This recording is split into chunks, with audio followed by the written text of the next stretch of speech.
Hey, it's Dr. P, your communication coach. Your word for the day is cooked. Now, there's a lot of different ways that you could use this word in a sentence. And this is all with help from my 14-year-old to let me know how to use the word cooked, because often I would use the word cooked as in I made something in the kitchen. I cooked something for you for dinner. But there's so many other ways that you can use the word cooked. I actually wrote them down. So you could say past tense, I cooked, and that means I beat you at a game.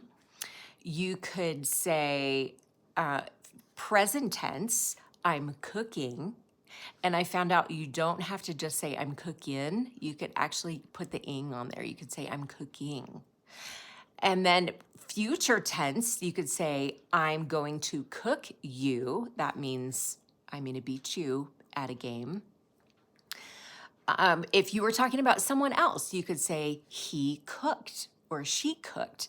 Now, if you really want to up the ante, you need to add a little word, and the word is up. So you would say, instead of just I cooked, past tense, you would say I cooked up. If you were also talking past tense about beating someone else in a game, then you would say I cooked you up, or I cooked him up, or I cooked her up. That means you beat that person at a game. Like, say, Fortnite. Or, let's see, what else? Darts. Okay, maybe not darts. All right, let's see. Yahtzee. How about Yahtzee? All right, let's see. So other ways to use up, you could tell someone to encourage them in the moment. You could say, you're cooking up, like right now. Now, one thing that I found out that you should not say is present tense. You wouldn't say, look at you cook. My 14-year-old let me know that we would never say that. He would never say that. And I should never say that.